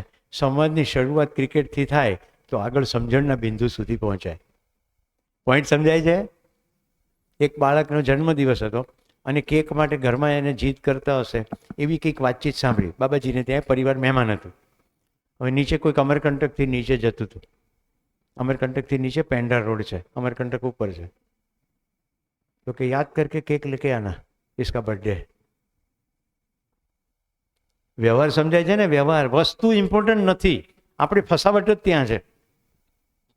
હવે એમણે મને આ ત્રણ વસ્તુ ગઈકાલે જમાડી. હવે તમારી મનમાં માન્યતા એવું હોય કે આવું કંઈ હોતું હશે, પણ હવે માની લો એમણે તો મીનાને પૂછ્યું કે સુરેશભાઈને શું ભાવે છે, એટલે બધું બન્યું. પણ ન પૂછ્યું હોય અને હું કોઈના ઘરે જમવા જાઉં અને જે જમવાનું આવે એ વખતે જો મારું ધ્યાન રુચિ ઉપર છે ભાવનાબેન, તો મારું મનોબળ ડગી જશે. કારણ કે આ તો મજા નહીં આવે યાર, મારું મૂડ ખરાબ થઈ જશે કે આ તો ભાવતું નથી. પણ જો મારું ધ્યાન સંબંધ ઉપર છે તો હવે હું ભાવ જોઈશ. પકડાય છે? અને લક્ષ્ય ઉપર હોય કે સાથે મળીને જમવું તો એક નિમિત્ત છે, સાથે મળીને સમજણની દિશામાં કોઈ રીતે આગળ જવાય છે, એકમેકને ઉપયોગી થવાય છે, તો સમજવાનો પ્રયત્ન અને સમજાવવાનો પ્રયત્ન બે જ કાર્યક્રમ થશે. જમવું એ નિમિત્ત છે. તમે મને આમંત્રણ આપ્યું, ધન્યવાદ. તો ક્યાંય પણ જમવા જઈએ, હવે તમે જોજો, આ તો શિબિર છે, હમણાં લગ્ન થશે, હશે ને મે મહિનામાં તો બહુ હોય. ક્યાંય કંકોત્રીમાં લખ્યું છે બધું લેવું? કેવી રીતે નિર્ણય કરીએ છીએ? એક તો પોર્સેલિનની પ્લેટ હોય હેવી, એમાં બધા નાના નાના ડુંગરા થાય, ગિરનાર, ઈડર, માઉન્ટ આબુ, કેટલાક તો કાંચનજંગા. પછી બધું થોડું થોડું ખાય, થોડી વારમાં ખબર પડે કે આ બધું ખવાશે નહીં, રાઈટ? પછી બધું ખોરાક બગડે, પછી પ્લેટ નાખીએ, ત્યાં થોડેક દૂર જઈએ, કઢેલા દૂધનું કાઉન્ટર, તો ત્યાં જતા. આઈસ્ક્રીમ તો ખાવો જ પડે ને, ખૂણે ખાંચરે જગ્યામાં ભરાઈ જાય. તો ચયન ક્યાંથી થયું? સુખી થવા માટે થયું, પણ ક્યાંથી થયું? રુચિ. એટલે લગ્ન પત્યા પછી તમે લોકોને સાંભળશો ને તો આવું સાંભળવા મળશે. જમવામાં ભલીવાર નહોતો, 2 જણા સાથે જમતા ને, દાળ ઠીક હતી, બાકી શાક સાવ ફિક્કા હતા. ચાલી ગયું આપણે દાળ ભાતમાં, આપણે ક્યાં અહીંયા ખાવા આવ્યા છીએ? તો પછી ખાવા નથી આવ્યા તો વાત કેમ ખાવાની થાય છે ભાઈ? ખ્યાલ આવી ગયો? મનોબળ. તો મનોબળ શું ચીજ છે? આસ્વાદન ક્રિયામાં સ્પષ્ટતા થાય તો ક્રમશઃ લક્ષ્ય તરફ શિફ્ટિંગ થાય. હવે જુઓ, વૃત્તિ બલ, ચિત્ત બલ, બુદ્ધિ બલ, આત્મબલ. બુદ્ધિ બલ કોણે કીધું? અસ્તિત્વની તમામ અવસ્થાની જે વ્યવસ્થા સજેલી છે એનો બોધ થાય, બધું નિયમપૂર્વક થઈ રહ્યું છે એવું પોતાની અંદર દ્રઢ થવા લાગે તો એને બુદ્ધિબલ કહેવાય. અત્યારે બુદ્ધિબલ નથી, આઈક્યુ એટલે માહિતીનું બળ. બરાબર? હવે જમણી બાજુને જોઈ રહ્યા. આશા, વિચાર, ઈચ્છા, પ્રજ્ઞા, પ્રમાણિકતા. આ બધાને માટે શબ્દ વાપર્યો છે શક્તિ. તો આશા શક્તિ, વિચાર શક્તિ, ઈચ્છા શક્તિ વગેરે. તો આપણે અક્ષય બલ, અક્ષય શક્તિ સંપન્ન છીએ. કારણ કે અમર છે, મરવાના છીએ નહીં, જીવન પરમાણુ સતત છે, ગઠન પૂર્ણ છે, એટલે ભૌતિક રાસાયણિક ક્રિયા થશે નહીં, એટલે અગ્નિ એને બાળી નહીં શકે, પાણી એને ભીંજવી નહીં શકે. તો સતત છીએ ને છીએ. અક્ષય બલ શક્તિ સંપન્ન છે. આટલા ભાગને તો એને બીજી વાપરવું એટલે તમને સ્પષ્ટ થાય. આટલા ભાગને કયું? કલ્પનાશીલતા. કેમ આટલા ભાગને કલ્પનાશીલતા કીધું? કારણ કે આપણે ચિત્રણની અંદર ઘણું બધું ભેગું કરીને શિબિરમાં બેઠા છીએ. આ બધી કલ્પનાઓ એને અનુરૂપ થાય છે. જ્યાં સુધી બોધ થયો નથી ત્યાં સુધી ચિત્રણ બદલાશે નહીં. હવે માની લો કે બોધ થઈ ગયો અને આખો સહઅસ્તિત્વનો અનુભવ પણ થઈ ગયો. હવે શું થશે? ચિત્રણ બદલાઈ જશે. અત્યારે ચિત્રણ શું છે? હું શરીર છું, સુવિધામાં સુખ છે, પૈસો કમાવવો એ લક્ષ્ય છે. હવે ચિત્રણ બદલાઈ જશે. હું જીવન છું, શરીર ચલાવું છું, શરીરને સુવિધા જોઈએ છે, મને નિરંતર સુખ જોઈએ છે. અને હવે મને ખબર છે નિરંતર સુખ ક્યાંથી આવે છે, કારણ કે અનુભવ થઈ ગયો. તો હવે ચિત્રણ બદલાઈ ગયું. તુલનની અંદર હવે પ્રિય હિત લાભની જગ્યાએ 2 તુલન છે, પ્રિય હિત લાભ. એની જગ્યાએ હવે શું થશે? ન્યાય, ધર્મ અને સત્ય. અડધું તુલન અત્યારે થઈ રહ્યું છે, પછી તુલન પૂરું થઈ જશે. હવે આખું શું ચાલશે બતાડું તમને. આસ્વાદન ક્રિયામાં હવે લક્ષ્યથી નીચે વાત નહીં થાય. હવે આપણું લક્ષ્ય કહી દઉં. પૂર્ણતાએ પહોંચવું એ જ આપણું લક્ષ્ય છે. આપણો જીવવાનો એકમાત્ર હેતુ, આ શરીર યાત્રા કરતા એ હેતુ છે કે આપણે સમગ્રતાને જાણી લઈએ અને પોતાનામાં જે પૂર્ણ સમજવાની ક્ષમતા છે એને પૂરી કરી દઈએ. પૂર્ણતાએ પહોંચવું એ આપણું લક્ષ્ય છે. આખી માનવજાત પૂર્ણતાએ પહોંચવું એવું મારું કાર્ય છે. અને એને અનુરૂપ જેની સાથે કરવાનું છે, માનવ સાથે, એ વ્યવહાર છે. તો લક્ષ્ય છે અખંડ સમાજ સાર્વભૌમ વ્યવસ્થા. અખંડ સમાજ, આખો સમાજ એક, કોઈ બી વાડા નહીં. અને સાર્વભૌમ વ્યવસ્થા, અસ્તિત્વની 4 અવસ્થાઓ પરસ્પર સંતુલિત. આ લક્ષ્ય છે. હવે આપણે શિબિરના પહેલા સત્રમાં કહ્યું હતું અસ્તિત્વ દર્શન. અસ્તિત્વ શું છે, એમાં હું શું છું, જીવન કરવાનું શું છે. તો આખું અસ્તિત્વ. હવે સહઅસ્તિત્વ શબ્દ સમજો. વ્યાપક શૂન્યની અંદર 4 અવસ્થાઓ ડૂબેલી, ભીંજાયેલી, ઘેરાયેલી છે. સ્વયંસ્ફૂર્ત વિધિથી ઉર્જિત છે, નિયંત્રિત છે, નિયમિત છે. માનવનું શરીર પણ ઉર્જિત છે, નિયંત્રિત છે, નિયમિત છે. એક પણ શરીરનો એક પણ અંગ ઉપાંગ નિયમની બહાર નથી. બધા નિયમબદ્ધ કામ કરે છે. કિડની સ્વયંમાં વ્યવસ્થા છે, આખા શરીરની વ્યવસ્થામાં ભાગીદારી છે. પદાર્થનો પ્રત્યેક એકમ સ્વયંમાં વ્યવસ્થા છે, સમગ્ર પદાર્થ અવસ્થામાં ભાગીદારી છે. પ્રાણ અવસ્થાનું પ્રત્યેક છોડ સ્વયંમાં વ્યવસ્થા છે, આખી પ્રાણ અવસ્થામાં ભાગીદારી છે. પ્રત્યેક જીવ એટલે કે જીવન જેને ચલાવે છે એવી જીવ અવસ્થાનો એકમ સમગ્ર જીવ અવસ્થાની વ્યવસ્થામાં ભાગીદારી છે. અને ત્રણેય અવસ્થા અને માનવનું શરીર, એમાં માનવનું શરીર કહું છું, શરીર વ્યવસ્થા છે અને સમગ્ર વ્યવસ્થામાં ભાગીદારી છે.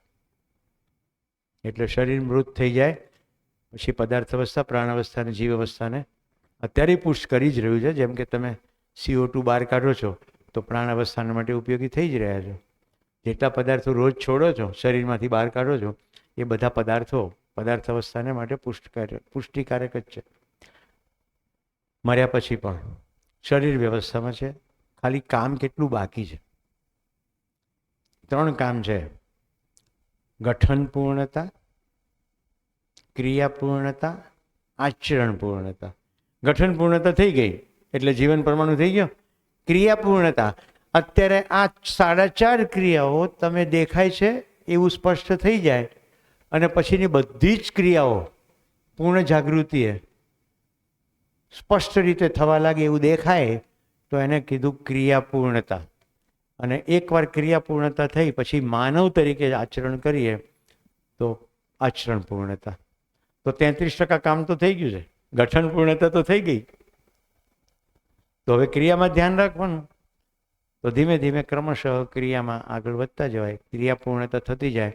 જેમ જેમ મૂલ્યોનો સાક્ષાત્કાર થતો જાય તેમ તેમ તમારા તુલનની અંદર પ્રિય હિત લાભમાં શિફ્ટિંગ આવતું જશે, ન્યાય ધર્મ સત્યમાં. એ જ રીતે આસ્વાદનમાં શિફ્ટિંગ આવતું જશે. તમારી સુખી થવાની આશા ક્રમશઃ ફલિત થતી દેખાશે. શરૂઆતમાં શું છે, આપણે શું કર્યું? ચિત્રણમાંથી ઓપરેટ થયા. શું નક્કી કર્યું? આમ કરીને સુખી થઈશ. જેમ કે પાલનપુર જઈશ અને મારામારી લસ્સી પીને સુખી થઈશ. કારણ કે ચિત્રણમાં પડ્યું છે કે ભાઈ પાલનપુરમાં એક મારામારી નામની લસ્સી છે. બરાબર? આપણે શિબિરના ચોથા દિવસે મેહુલભાઈના ઘરે ગયા અને પાલનપુરની મારામારી લસ્સી ખાધી અને રાત્રે ગળું ચોકઅપ થઈ ગયું. રાઈટ? બીજે દિવસે શિબિર ચલાવવા માટે મેહુલભાઈને કામ સોંપ્યું તો ભાઈ હવે તમે ચલાવો તો બોલાતું જ નથી. તો અચ્છા લગ્ન અચ્છા હોના થયું નહીં. તો ચિત્રણમાં પડ્યું હતું કે ખાઈને સુખી થઈશ, થયા તો નહીં. ખાઈને સુખી થઈશ, મકાન બનાવીને સુખી થઈશ, પૈસા ભેગા કરીને સુખી થઈશ. જેમ જેમ હું ધ્યાન આપતો જઈશ તેમ તેમ ખબર પડશે કે મારા ખોટા ચિત્રણને કારણે મારી સુખી થવાની આશા સફળ થઈ નથી. પછી ધ્યાન ગયું, સંબંધોથી સુખી થઈશ. કેટલા સંબંધો? પદાર્થ સાથે સંબંધ, વનસ્પતિ સાથે સંબંધ, જીવ સાથે સંબંધ. હવે જો સુખ બતાડું છું. સવારમાં પાણીનો ગ્લાસ પીશો ને અને તમને જીવન વિદ્યાનું અંદર થયું છે દર્શન, તો ત્યાંથી તમારી પ્રસન્નતાની શરૂઆત થઈ જશે કે કેટલું સરસ, કશો પ્રયત્ન વગર પાણી મને મળે છે. મારા તો કોઈ પ્રયત્ન નથી, કુદરતે બનાવ્યું. કેટલા એન્જિનિયરોની મહેનત પછી પાઇપિંગ, ટ્યુબિંગ, મ્યુનિસિપાલિટીની પ્રોસેસ, પાણી આવે છે ઘરે. હૃદય કૃતજ્ઞતાથી ઉભરાશે. બારી ખોલીને જોયું, સૂર્યોદય થયો, લીલા ઝાડ જોયા, વળી ખુશ થઈ જશો કે પ્રકાશ સંશ્લેષણની ક્રિયાથી મારા માટે ઓક્સિજન તૈયાર થઈ રહ્યો છે. વધુ ને વધુ ધ્યાન જતું જશે એટલે ખબર પડશે આખું અસ્તિત્વ મારા માટે સુખી થવા માટે કામ કરી રહ્યું છે. હું મારી જાતને રોજ યાદ દેવડાવું છું સવારમાં કે સુખી થવાનો પ્રસ્તાવ લઈને જ આંખ ખુલે છે તારી. આખું જગત પ્રસ્તુત થાય છે તમારી સામે. માણસો તો પ્રસ્તુત થાય જ છે. અત્યારે તો મહેમાન છું, ઘરે હોઉં તો મારા પત્ની છે, મહેમાન હોઉં તો બીજા લોકો છે, તમે શિબિરમાં હો તો તમે લોકો છો. વિચાર તો કરો, હું દિવાલ સામે બોલી શકું? હું આ પ્રસ્તુત થઈ શકું છું કારણ કે તમે જિજ્ઞાસુ સાંભળવાવાળા છો. હું તમને એટલા માટે તમારા પ્રત્યે કૃતજ્ઞ છું કે હું જેટલી વાર બોલું એટલી વાર હું તો સાંભળી રહ્યો છું ને. તમે સાંભળો કે ના સાંભળો, હું તો સાંભળી જ રહ્યો છું. તો વારંવાર સાંભળવાથી મારી આસ્વાદન ક્રિયામાં રુચિ ઓળખાવા માંડે છે અને રુચિની ગ્રીપ છૂટતી જાય છે. તમે સવાલનો જવાબ આપો તોય ભલે, ના આપો તોય ભલે. તમે મારી સાથે દલીલો કરો તોય ભલે, ના કરો તોય ભલે. તમે મારી વાત સ્વીકારો તોય ભલે, ના સ્વીકારો તોય ભલે. કોશિશ પૂરી કરીશ, પણ એનાથી મારો મૂડ બદલાશે. તો મારા ભાવ વિચારમાં સ્થિરતા થઈ, એના માટે તમે જવાબદાર. ધન્યવાદ. કૃતજ્ઞતા. હવે આ શિબિર છે, બહાર નીકળ્યા, બધે છે ને એવું, માણસો સાથે જ કામ કરવાનું. દુકાને ગયા, કોઈ વસ્તુ ખરીદવા ગયા, સરકારી સેવામાં કોઈક સેવા લેવા માટે ગયા, ક્યાંક સચિત્ર ક્યાંક વિચિત્ર લોકો મળવાના જ છે. ક્યાંક તમારું કામ થશે, ક્યાંક નહીં થાય. હવે શું થયું? આ તમારી પરીક્ષા શરૂ થઈ. એ વખતે યાદ રહે છે કે આ વિચિત્ર વર્તે છે એ પણ સુખી થવા માટે જ કરે, પણ એના મનમાં ભ્રમ પડેલો છે એટલે એવી રીતે સુખી થાય. તો હવે મારી પાસે વિકલ્પ છે. સમજાવવાનો અવકાશ છે તો સમજાવવું, અવકાશ નથી તો ધીરજ રાખવું. આજે આપણે બપોર પછી જોઈશું માનવીય સ્વભાવ, દયા, કૃપા, કરુણા, ધીરતા, વીરતા, ઉદારતા. આપણે મૂલ્યો જોઈશું, કૃતજ્ઞતાથી પ્રેમ સુધીના, સ્થિતિ મૂલ્ય, ગતિ મૂલ્ય, વસ્તુના મૂલ્ય જોઈશું, કલા મૂલ્ય જોઈશું, મૂલ્ય, નીતિ, ચરિત્ર, આ બધું જોવાના છે. સાથે સાથ સંબંધો, સાથથી વધારે કોઈ સંબંધો જ નથી માનવ સાથેના. એ પ્રત્યેક સંબંધ કઈ રીતે પૂર્ણતાના અર્થમાં છે.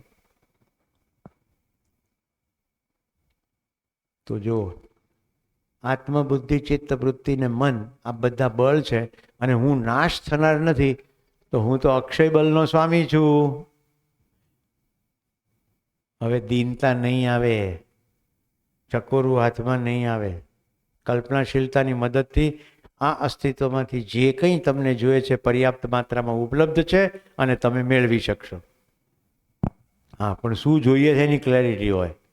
એટલે હું એવું વિચારું કે આ મને કર્નલ સાહેબે કીધું જીવન વિદ્યા શિબિરમાં કે જે જોઈએ તે મેળવી શકશો, તો આપણે તો એલોન મસ્કની સાથે પાર્ટનરશિપ કરવી જાય. અને જેટ વિમાન જોઈએ છે, પાછું એરપોર્ટ પાલનપુરમાં જોઈએ છે, જેટ અહીંથી ઉપડે એવું. તો મને ભ્રમ થઈ ગયો, આ મારી જરૂરિયાત નથી, આ શરીરની જરૂરિયાત છે, ઉપલબ્ધ છે તો ઉડવાનું છે. એમાં મારે એરપોર્ટ ડેડિકેટેડ બનાવવાની જરૂર. અને પ્રયોજન શું છે? હાજી, એલોન મસ્ક સાથે પાર્ટનરશિપ કરવાનું. માઇક પાછળ પહોંચાડો.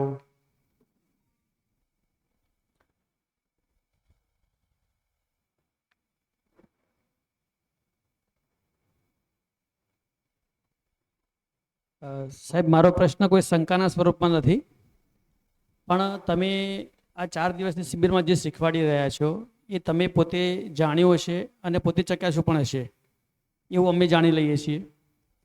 તો સાહેબ, તમે આટલું બધું જાણ્યું કેવી રીતે, આટલું બધું ચકાસ્યું કેવી રીતે, એ અમારે જાણવું છે. ઓકે, 2011માં પહેલો શિબિર કર્યો અને શિબિર કર્યો એટલે જીવન ક્રિયા ઉપર મારું સટીક ધ્યાન ગયું. આજે જીવન ક્રિયા છે. પછી મેં બેક ટુ બેક 6 શિબિર પોતે જ ઓર્ગેનાઇઝ કર્યા અને દરેક શિબિરમાં હું વિદ્યાર્થીની જેમ બેસી ગયો. એટલે શિબિર તો શિક્ષક આખો બધું જ ચલાવે, પણ મારું ધ્યાન સતત જીવન ક્રિયા ઉપર જ રહ્યું કે મારી અંદર શું ચાલી રહ્યું છે. સંસારમાં જો બધું વ્યવસ્થિત હોય, બધું વ્યવસ્થિત હોય તો મારા થકી શું વ્યવસ્થા અવ્યવસ્થામાં પરિણમે છે, મારી અંદર શું વ્યવસ્થિત છે અને શું અવ્યવસ્થિત છે, એની પર સટીક ધ્યાન ગયું. પછી હું 2 વર્ષ છત્તીસગઢ ગયો આના વિગતવાર અધ્યયન માટે. તો માનવ વ્યવહાર દર્શન, માનવ અભ્યાસ દર્શન, માનવ કર્મ દર્શન અને માનવ અનુભવ દર્શન, એમ 4 દર્શનો છે. એવી જ રીતે શાસ્ત્ર છે, વાદ છે, કુલ 12 પુસ્તકો છે. તો જે સિનિયર વિદ્યાર્થી એટલે પ્રબોધક હોય એ એક પુસ્તકનો લાઇન ટુ લાઇન સ્ટડી કરાવાય. એટલે અમે વાંચીએ, પ્રશ્નો લઈને જઈએ એમની પાસે. રિસર્ચ જેમ નિશાળ ચાલતી હોય એમ નિશાળ ચાલે. સામાન્ય ડિફરન્સ શું હોય, કોઈક પ્રબોધનમાં એવું કરે કે ભાઈ પહેલો 2 કલાક બધા વાંચી ના આવો, કોઈક પ્રબોધક પહેલેથી જ ક્લાસમાં જ વંચાતા બધું થાય, એમાં અભ્યાસ ચાલ્યો. પણ દરેક વખતે એ ધ્યાન રહ્યું કે મારા પ્રત્યેક કાર્ય અને વ્યવહાર ઉપર મારી વોચ છે કે નહીં, કે હું યાંત્રિક રીતે કાર્ય કરું છું. તો ચિત્રણ ઉપર ધ્યાન ગયું કે ચિત્રણ એટલું સોલિડ હોય છે કે હું શરીર છું. હવે તમે જાણો છો એમ પહેલે દિવસે પરિચયમાં મેં કીધું કેટલું બધું વાંચ્યું, એમાં તો બધી આત્માની જ વાતો હતી. આત્માને ઓળખ્યા વિના રે આ ભવના ફેરા નહીં રે મટે રે જી, આવું બધું સાંભળેલું ગાયેલું. ભવના ફેરા શું છે ભલી ભવ? બધું વાંચ્યું, એ બધું અંદર ચાલ્યું. ત્યાં વાંચ્યું છે એનું કંઈ પ્રતિનિધિ તો થતી નથી. જેમ જેમ અધ્યયન થતું ચાલ્યું તેમ તેમ ખબર પડ્યું કે કોઈક ઈશારા કર્યા છે. જો સંપૂર્ણ એમને બી સમજાયું હોત તો આચરણની પરંપરા બની હોત, એ તો નથી. તો જે ઈશારા થયા એના પ્રત્યે કૃતજ્ઞતા. આપણે અધ્યયન ચાલુ રાખો. જેમ જેમ અધ્યયન ચાલતું ગયું તેમ તેમ સમીક્ષા થતી ગઈ, તેમ તેમ સુખ વધવા લાગ્યું.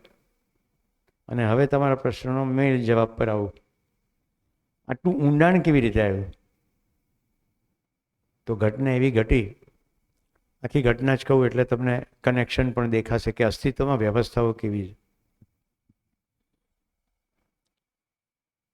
મેં વાળુકડ નામની નાનકડા પાલિતાણા પાસેના ગામમાં એક શિબિર આયોજિત કર્યો અશોક ગોપાલાજીનો. અશોકજી IITN છે, દહેરાદૂનમાં રહે અને જીવન વિદ્યાના શિબિરોનું પ્રબોધન કરે. એ વખતે એકલા ઉપલબ્ધ હતા એટલે એમનું શિબિર ગોઠવ્યું. આ બાજુ બન્યું એવું, IIIT હૈદરાબાદ, એમાં ડૉક્ટર રાજીવ સાંગલ એના ડિરેક્ટર. એ સાહેબ જ્યાં જાય ને ત્યાં પહેલાં ફેકલ્ટી માટે જીવન વિદ્યાનો શિબિર ઓર્ગેનાઇઝ કરે કે ભાઈ પહેલાં તમે સમજો ને પછી ભણાવો, રાઈટ. એમણે અશોકજીને એવું કીધેલું કે મારી ટ્રાન્સફર IIT વારાણસી થાય એવી સંભાવના છે. જો ટ્રાન્સફર થાય તો અશોકભાઈ તમારે પહેલાં શિબિર ચલાવવાનો છે.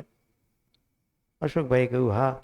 અહીંયા મેં શિબિર ઓર્ગેનાઇઝ કરી દીધો ને એમની ટ્રાન્સફર થઈ.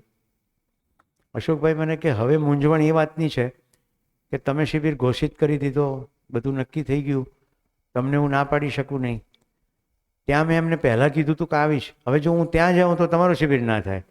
પણ ત્યાં જાઉં ને સુરેશભાઈ તો ફરક એ પડે કે IITના પ્રોફેસરો જો કરે તો એનો બહુ મોટો ઇમ્પેક્ટ છે. તો તમે એવું કરો, બીજા પ્રબોધકોને પૂછી જુઓ. એટલે જેટલા દેશમાં પ્રબોધક હતા બધાને ફોન કર્યા મેં. બધા વ્યસ્ત, બધાના ક્યાંક શિબિરો. હવે શું કરવું? એટલે એમણે છેલ્લે એવું કીધું કે હું શિબિર ચલાવવા આવીશ તમારે ત્યાં, પણ હું એક પ્રસ્તાવ મૂકું છું, એની ઉપર વિચાર કરજો.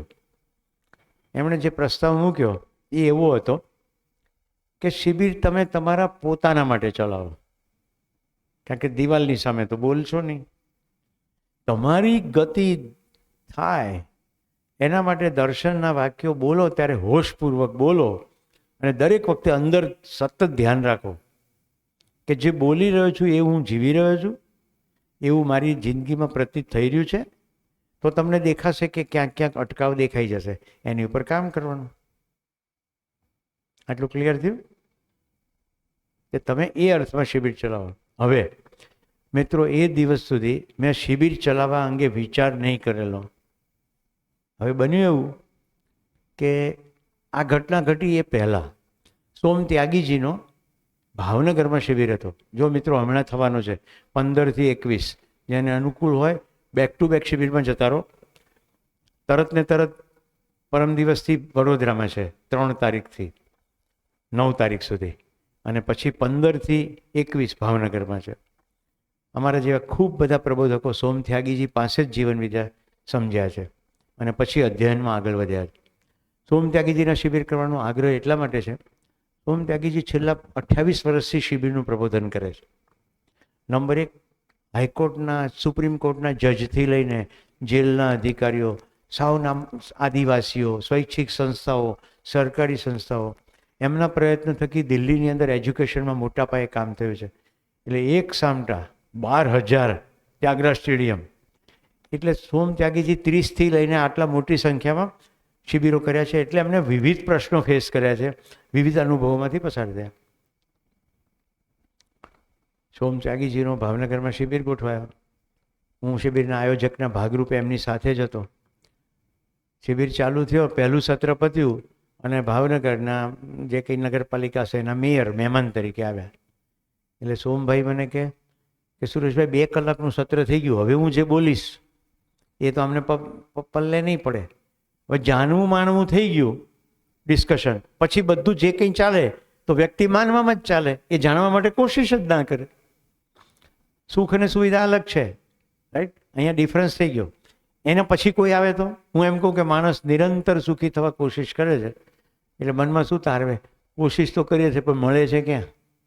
કારણ કે એને એ ખબર નથી કે અહીંયા સુખની વાત થઈ રહી છે, સુવિધાની વાત થઈ નથી રહી. મિત્રો, બન્યું એવું, પહેલા સત્રમાં એક મહેમાન, લંચ પછી બીજો મહેમાન, ત્રીજા સત્ર ચાય પછી ત્રીજા મહેમાન. હવે મારી સ્થિતિ એવી થઈ કે દરેક સત્રમાં હું આગળ જેટલું થયું એની સમરી કરું.